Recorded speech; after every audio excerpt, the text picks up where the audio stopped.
The magic of being your own boss means you get to negotiate with yourself on what steps you need to take to grow your business. The next time you're having this internal debate, remember that spending more time delighting your customers is one of the most powerful things you can do to move your business to the next level. The good news is our friends at FreshBooks can help you spend way less time on your admin and paperwork so you can spend more time giving your customers more love. FreshBooks makes cloud accounting software for self-employed professionals that's ridiculously easy to use. It's so fast and easy, it can save you up to 192 hours per year on all that tedious paperwork and the tasks like sending invoices, calculating expenses, and tracking your time. Oh, and if you're doing the math, 192 hours works out to 24 days. Imagine how much more joy you could bring to your customers with all that extra time. For your 30-day unrestricted free trial, I want you to go to freshbooks.com/mytaughtyou and enter My Taught You in the How Did You Hear About Us section. You guys, Happy New Year. Today is Saturday, January 6th. 2018. I am home today for the first time in a while. I did a lot of holiday traveling and I didn't bring my podcast microphone because I really intended to have a seat over the holidays. And so I did get a lot of much needed rest. And then this week, I don't know, if it was like this for you guys, but isn't it like after you're out of the office forever, you come back to work and it's like your head just is spinning from catching up on everything. And people went from being non-responsive over the holidays to emailing and calling, starting midweek. So that has been, the gist of my week. I'm here, I'm home. Still pregnant. I'm drinking water with oranges in it. I'm really excited about 2018 since much of my 2017 really felt like a blur. Today, I made some notes, and when I looked at how many pages of notes I have, so that's what I do is that I will decide to do a podcast and I'll start writing out my notes. And when I finish this one, I have 12 pages of notes. So, I have a feeling that we're going to go there today. I recently asked for podcast topics on my Instagram and received roughly 19 pages of topics. Many of the topics have been covered and can be found by scrolling back some. All of my older episodes are up, and while I know I can simply push them to the front, I feel like I'm doing you a disservice by not allowing you to just look. I don't know. I feel like we've gotten so spoiled these days that a little research kills us. Scroll back and catch some of my episodes on money, being a Black woman in business, workplace issues, making friends after college, and so on. And if I get the time, I have to go back and download some of those. Sometime in the future, I may repost those for you. The ones that maybe I'll do like a greatest hits week where I go back and I post some of my, maybe let's just say 4-year ago or 5-year ago episodes that I still really love. I will, cause there's one that I know that I really, really love. Maybe I'll repost that, with some commentary in the beginning. So, I may do that, but in the meantime, there are a lot of gems, pre microphone days. A good deal of you wanted to know about my plans for working and mothering. I got a lot of those questions on how I'm preparing and how I will transition and how I will be a boss once a baby is bossing me. And once I have experienced some of that, I will do a separate podcast on that. So stay tuned. I will share some of that. But right now it's kind of like, I don't know. I will admit that I have sort of been struggling with topics, and even some of the letters, because this podcast has never really had a theme, I don't think, right? It's like, it's some business and some life and some just general thoughts mixed with some hustle, some self-care, lots of therapy, boundaries. It's basically just me seeing things happening that I think need to be addressed and turning on my mic and being like, let me tell you why you should never do that again, right? Since I started this podcast, my life has changed so much. I think about the early days when I was still fighting for my respect and really sort of angry and hungry. I was 31 or 32 when I started podcasting, which in hindsight is still super young. And I have, by the grace of God, evolved since then. I used to have to really tap dance to make things happen in those days, and now the doors are either cracked or standing open for me. I used to have a lot of life stressors, and now my credit score is popping. I own a home, a nice car. I live in a quiet gated community. I own a business. I opened a warehouse. I vacation. I'm in a healthy, committed relationship and have been for some time now. And as life would have it, I'm expecting a child in less than 80 days. When I started this podcast, none of that was my life. None of it. I've struggled to make sure I'm relatable because I guess like many rappers, you outgrow the streets eventually. And that's the whole point of doing what you're doing. But there's this fear that no one will be able to relate to you once you grow past that struggle that made you popular. I got a lot of questions about how I bought my house. What was the process? When I bought my house, I think my credit score was in the low to mid 600s. I had done the research and knew that that wasn't the best score to buy a house, but I had cash saved and decided to just try. What's the worst that can happen? They tell me no and I continue living in my apartment? Right. So I met with a realtor and was just honest. I have a really good friend that's a realtor who always says she appreciates it when her clients are 100% honest about their circumstances so that she knows what she's working with and can make things happen faster. You'd be surprised at how many solutions, loopholes, and fixes they have access to. I got an email from my realtor, I want to say yesterday. I had been trying to hunt her down to be on the podcast. We met and she absolutely wanted to do it, but then she sold her house and she was moving and then the holidays came up. And so I'm going to try to talk to her hopefully next week so that I can get her on and have her, give out some of those tips. But I met with her and just was totally transparent. This is my credit score, so on and so forth. After she and I talked, I was connected with a mortgage broker and found out how much I'd qualify for with my credit score and my income. I had a decent history of consistently high income. I got my approval and the broker was pretty nasty to me, in my opinion. I was definitely being judged based on my credit score, and I'll go out on a limb and say my age and ethnicity likely has something to do with that as well. My gut told me to call my financial advisor. And because of my history at the bank that I do my investment banking, I was able to get a loan with a catch. I qualified for a certain amount.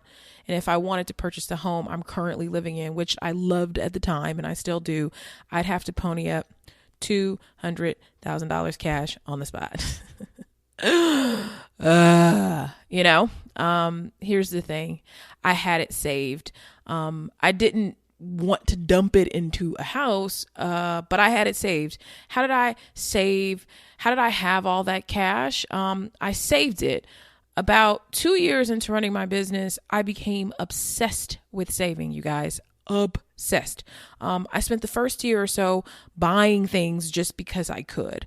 I remember the moment I flipped through an InStyle magazine and realized I could afford 75% of the items on the pages. That had never been my reality. I'd look and then try to find the deal or steal version of things. So I pretty much went around to all of the big dog stores dressed like the blackest black girl and threw my card down just to get a high off of people's reactions to me. Yes, bitch, I can afford this. I bought purses from Louis Vuitton and Valentino and all of the Louboutins you can think of, gag, jewelry. I want you to know that I lost all of the jewelry that I bought. 100% of it is lost, or I have like one earring. It's either lost or broken. All the flies, sunglasses, the hotel suites, just name it. And I did it. Apparently, this is normal and common. And after a while, I will admit that it got pretty boring. I found that though I had all of these things, I never actually used these things. I always end up wearing the same outfit, same shoes. My main quote unquote bag or purse is a work bag. And don't get me wrong, it's nice as hell, but I don't switch it out. I carry one bag until it gives up on me, and then I get another one. So what was the use of me buying 4 or 5 others to sit around in my closet and collect dust? No use. So I started asking about the true benefits of saving and investing, and learned that the sooner I started, the better. The earlier you start saving, the more potential you have for it to grow. Great compound returns. I will admit that I was not a believer at first. I wasn't. I walked into every investment bank and asked how much I'd need to open an account. And I remember one bank saying something like $250,000. I'm like, dang, like people just have that kind of money sitting around to invest. Anywho, I found a bank that didn't require that much and put my money down. And at the end of the year, my money had made an extra $12,000 just by sitting there. I was blown away. I'm like, are you kidding me? This is a real thing. People do this. It was real. So while I am playing on a slightly larger scale, and trust me when I tell you that I've seen folks playing a much greater game than I am, a much greater game. I always recommend working on your savings habits. If you find that you're not that good, I was not that good at first, set up an automatic debit savings account. Make sure it debits one day after payday. Just have it take the money so that you don't see it. Or do something small where it debits $20, let's say every 4 days. You won't even notice it. And over time, you'll look up and you'll have a little stack going. And I don't know, there was a company that I used to do this with, but I know that there are companies that still do it. But I know that if you just Google auto savings account, you can find one. So where am I going with all of this? I was just trying to sort of explain my recent dilemmas of what happens when you're off the struggle bus and feel a little like maybe Mary J. Blige, wondering if your audience can relate to you, if your life simply isn't as hard as it used to be. My life is not that hard. I do still have some heavy emotional childhood crap that I'm working through, and I can't discuss that here out of respect for the parties involved, but it has been hard work and it has had me deeply in my head for days on end. I am replaying events and conversations. I'm questioning my feelings. I'm wondering what this next chapter is going to look like for me.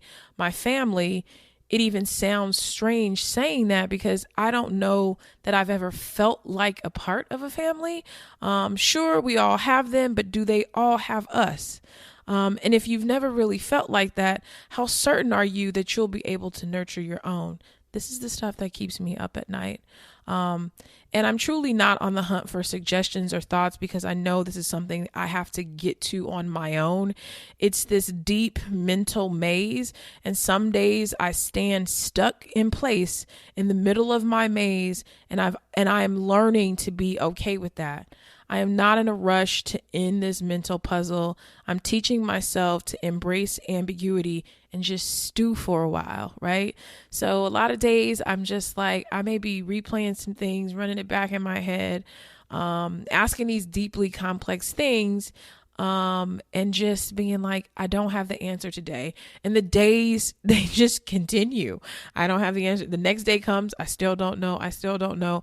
And I'm learning to give myself room to not have every life problem solved, right? It's like I'm in the midst of a life problem and I'm just going to learn to be in the midst of it for a while because I don't want to rush to any particular solution or conclusion because I don't know. And so this has been the greatest challenge is like I've gone weeks, months not knowing. And that's okay. So preparing to add the title of mom to my resume has brought upon its own set of challenges, like let's say marriage, or really let's just say weddings. People tend to over romanticize pregnancy and babies. And God forbid you say that you really didn't find pregnancy to be all that much fun. The daggers come out because it is assumed that if you don't like pregnancy, you won't like the child, which is the furthest thing from the truth. I already love this little human inside of me, and I even crack up when he's doing some odd movements that make my stomach look all lumpy because his head or feet are pushing through.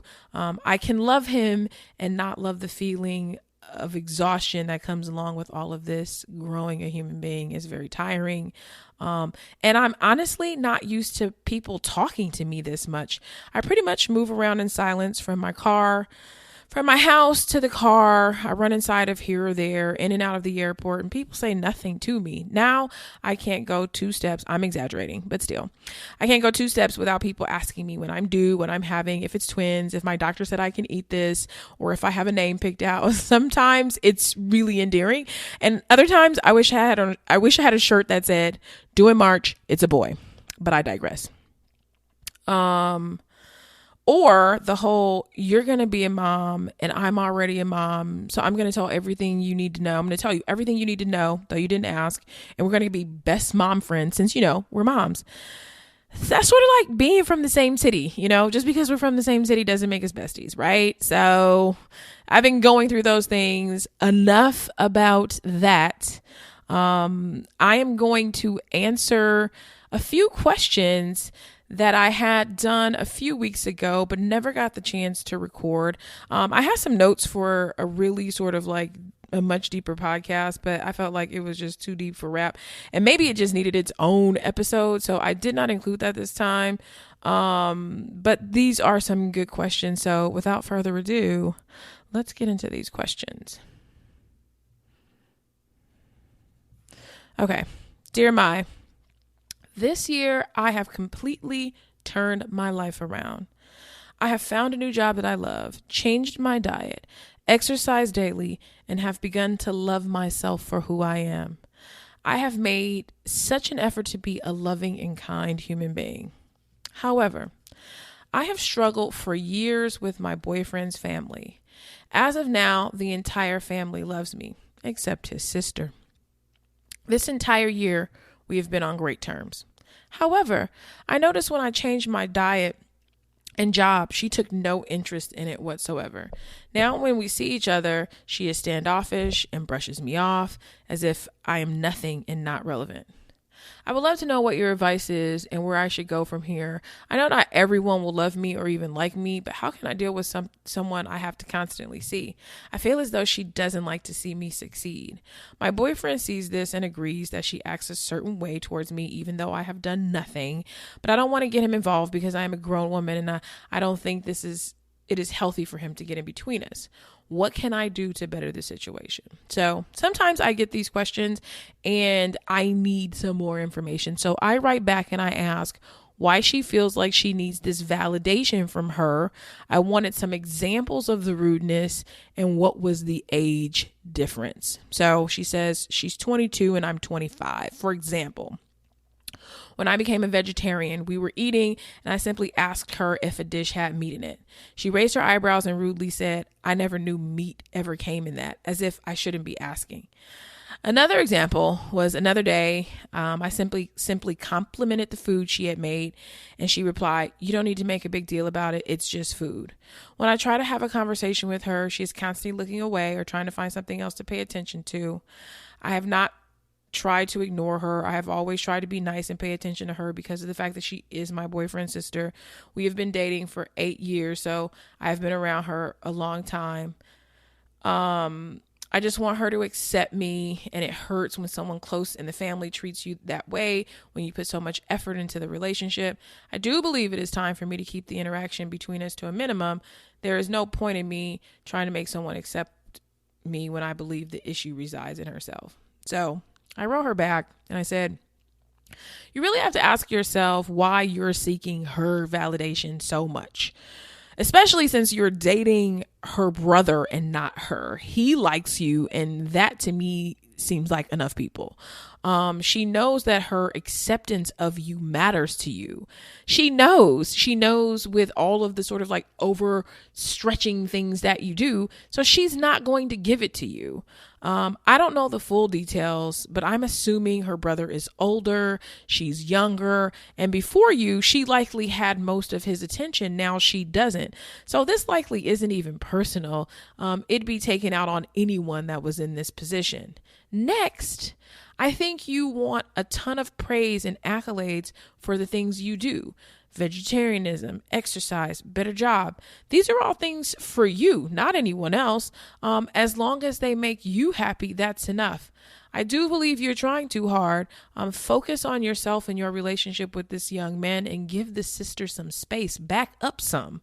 When her food is good, just say, "This was great, thank you," and be done. Don't look for a response. You don't need one. Move on. You can let her know something. You're pitching out a compliment in hopes to get something back, and that shouldn't be why we are complimenting people. And you want to have, this is one thing that I'm like, okay, I'm just going to say this. I'm saying this for everybody who's going vegetarian and going vegan and all this other kind of crazy business, paleo, whatever you're doing this year. I want you to have some awareness when it comes to diet changes, and maybe it's new to you or the others around you. There is nothing more annoying than a new vegetarian. My partner has been vegetarian for 24 years. If you don't eat meat, then you simply let someone know before you even sit down to eat that you eat a vegetarian diet. I don't even like when people say I'm a vegetarian. It's like, what is that? You eat vegetarian. Your diet is vegetarian.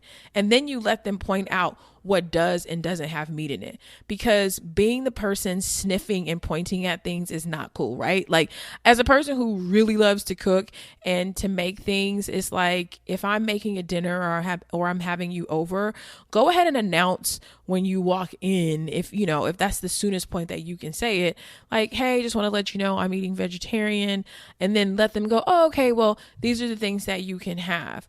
But that waiting until you sit down and kind of like that sort of snotty, "Does that have meat in it?" Almost like having meat in it is bad when it's just something that you choose not to do, is annoying. And that's just real. Okay. Sorry guys, I lost my notes. I hit a click and there we go. Okay, I'm back. So this got me to thinking about a topic I've been looking into lately, and it is addiction to praise. Praise feels good. It can be motivating, and smart leaders use it to strategically inspire people to do great things.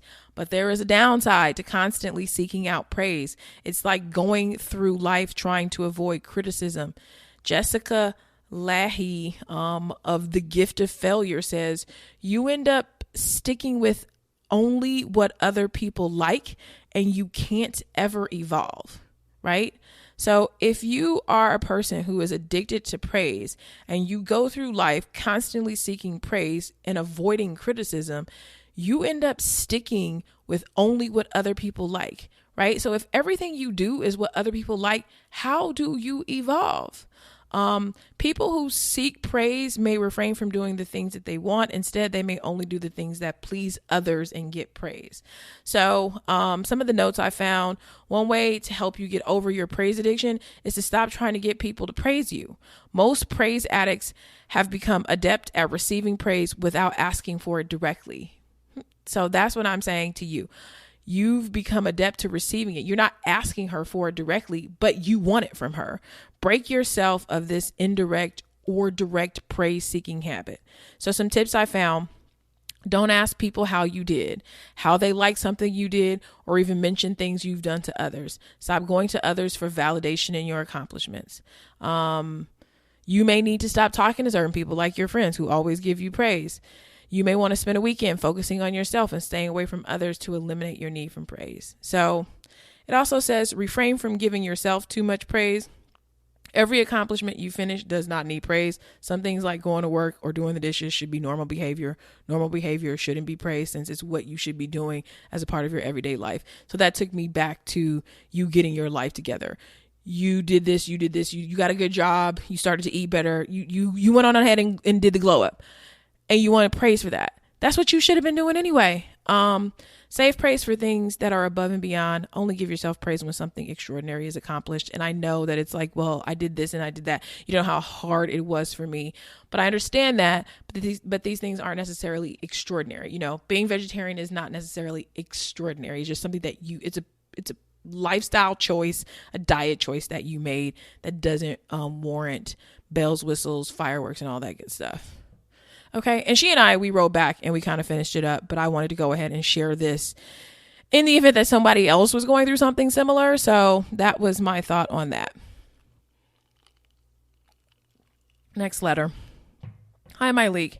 I recently found your podcast and love how you were able to really hear the meat of the questions submitted to you. That motivated me to ask you these.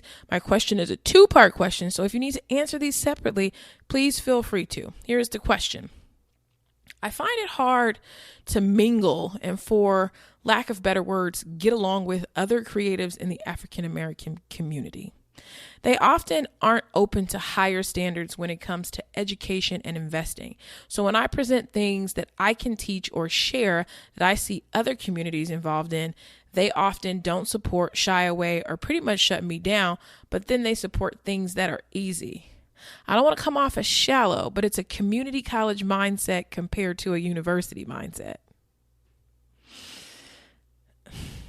Because of how I've been treated, I don't even have a desire anymore to share my content or things within my own ethnic community.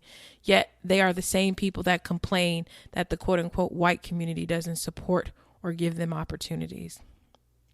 So I read this and thought, oh my God, she doesn't really know me.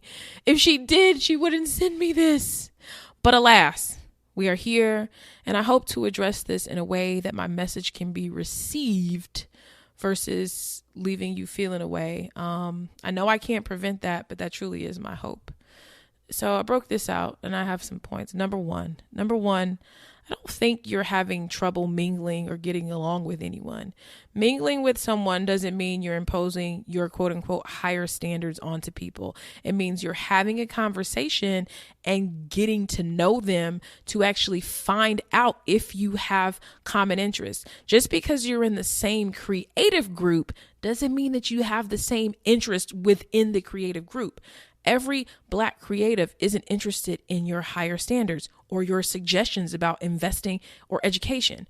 Once you get to know them, you'll be able to gauge if they actually give a damn. They are not required to give one.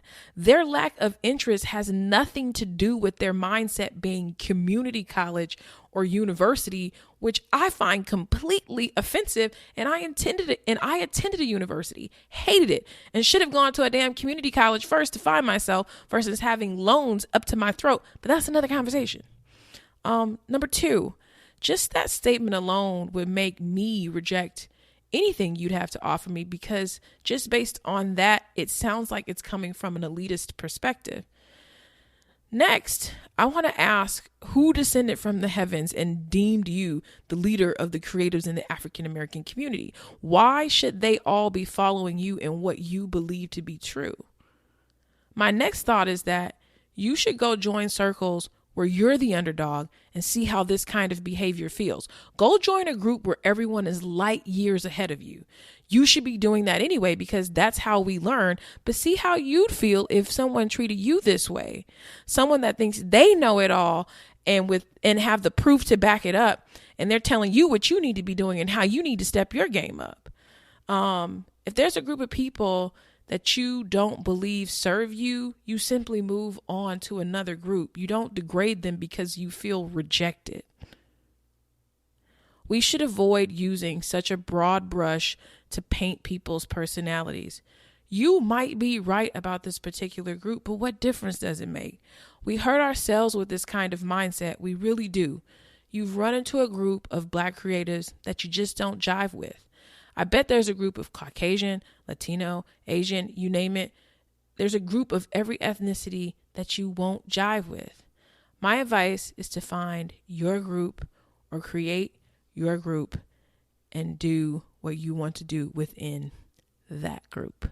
So I thought this would be long, but it appears that it's not. Anywho, Happy New Year. I will be back because I am committed. I have committed myself contractually to doing multiple podcasts every month. So you will be hearing from me again very soon. I hope you have a fantastic New Year. For those of you who missed out on the Limitless Living Journals, they will be back in just a few weeks for a limited time. So please don't forget about those. You can grab those on mytaughtyou.com.